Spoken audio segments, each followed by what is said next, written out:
Right, fair enough. Anyway, we move Bob on. Harris, of course. but Yes, that's you're another Bob matter. Harris, fantastic. Yeah. We move on to the John subject Arlott. of leadership Yes. and the art of leadership. Sports psychologist, author Damian Hughes has written a book called Liquid Leadership. Spoke to some of the great leaders in business and in sport, including Sir Alex Ferguson, and he joins us now. Good afternoon, Damian. Afternoon, boys. You worked with Sir Alex. You worked at Manchester United, didn't you, many years ago as a coach? Yeah. I started out my working life there. I was a footballer when I was younger and did my coaching badges at a young age and then joined the club working for the academy for 5 years. What made you gravitate towards sports psychology? You've seen some people in that area and would sort of thought something you'd like to explore more? Or? Yeah. I went back to night school once I started the coaching because I was fascinated by the fact that I'd say 90% of the issues that players were coming weren't technical skills. It was more on the mental side of it. So I went back, qualified in that, and then I've been fortunate enough to spend a long time working with elite athletes in different sports now. Yeah. Liquid leadership, is that some reference to flexibility? What does liquid mean in that sense? Well, I often say there's two answers to it. I mean, one of them is a guy called Edward de Bono, a creativity guru, who says that 90% of the problems we come up against is because we're not prepared to look at things from a different angle.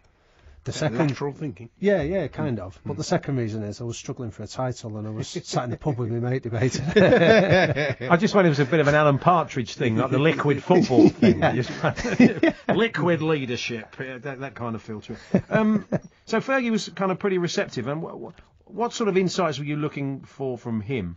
Well, kind of. I mean, I approached him initially just because he's one of my heroes. He's somebody that I'd looked up to. And I'd seen that the sort of private profile of him was very different from the public perception that he gave, and he's obviously had incredible success. So when I approached him, he'd met with me a number of times and gave me a lot of really simple insights into a lot of what he does. Like, he takes care of a lot of the small details of the thing. So one example that I often tell is that when he has the players doing sprints back and forth, he says, I'm not really interested as to who's coming first over the line when it's doing it. He looks more for, he always positions himself 2 yards away from the end, because he said, I'm more interested in who's going to give up 2 yards from the end. And it was where he coined the phrase when I was speaking to him that I think is brilliant, where he says, my Manchester United team never give up. We occasionally run out of time, but we never give up. Yeah. Actually, to be honest, with him, with the timekeeping, they don't really run out of time very often, do they? But they showed that last year, didn't they? They showed that last season so much late in games that they produced, and so much of it was spirit. And again, you just look at him and you just think, he is a genius, isn't he? He's an absolutely brilliant leader. Yeah, and this was one of the things that I've found really fascinating in terms of how do you get a team like that together. And what he talks about is he introduced me to this whole idea. He said there's 3 different levels of players that come into a team and you have to work out which one they go at. So he said you have some players that are only interested in themselves. So he talks about the ones that are just playing for themselves and only interested in their own personal glory. And he says, I don't really like them being around too often. He then talks about those who'll play for what he says is the number on the shirt. So they're playing goal if they needed to, but as long as the team are winning. But he said the ones that he really looks for in the character are those that play for the badge on the shirt. So those that, even if they're not in the team or in the squad, they're still doing the bit.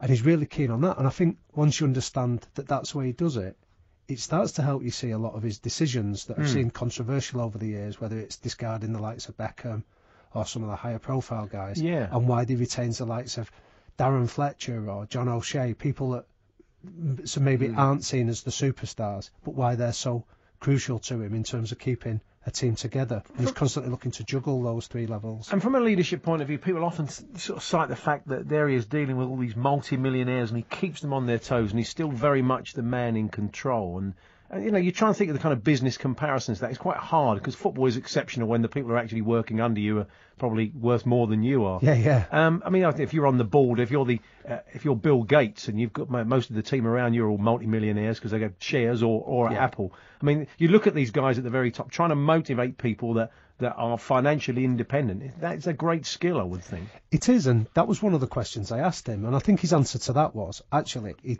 he lets the players motivate themselves. So this is a big reason why he says that almost he's been able to take a step back over the years and allowed the likes of Scholes, Giggs, Neville in particular. He's allowed them to almost be his gatekeepers in the dressing room. So when I was there once, I remember watching a reserve team. It was the reserves versus the first team, but it was during an international break, so a lot of the squad was away. And if you'd have watched the first team playing in that game, they were treating it almost as serious as the European Cup final. They were getting beat, and they were berating each other.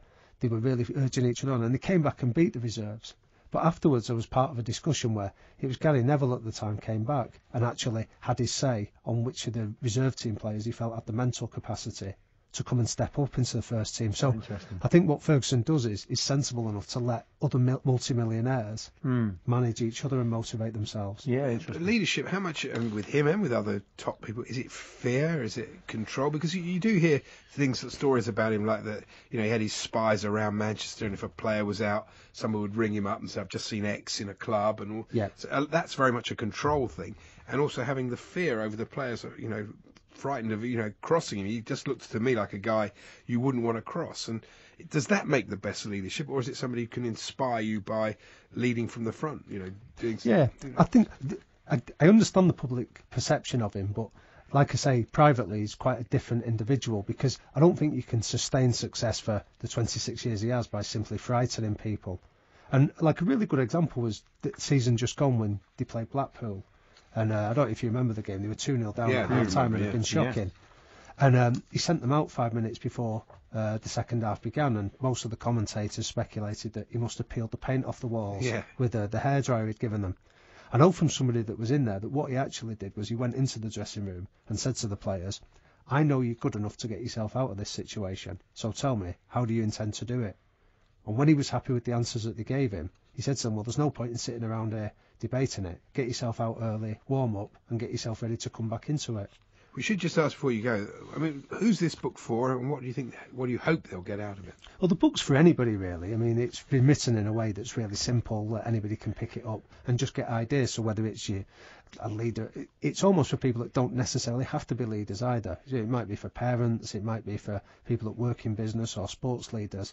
The lessons are fairly generic. I'd sort of back that up, because just sort of flicking through the book, it is very accessible. There's kind of little things that you sort of get sucked into reading little books. It's probably the first kind of self-help kind of toilet read, I would say. It sounds I mean that in the nicest possible way. Do you know what I mean? It's the kind of thing that you feel like you can kind of dip into. So I think that's fairly important, because people hear about books like this and think, well, it's not really for me. It's going to be sort of dense chapters of sort of psychobabble, but it isn't about that. So, and I think that's obviously something you've obviously looked to achieve. You work in rugby league now, you would tell us. I work on the coaching staff at Warrington Wolves. So one of my good mates is the head coach there, a guy called Tony Smith.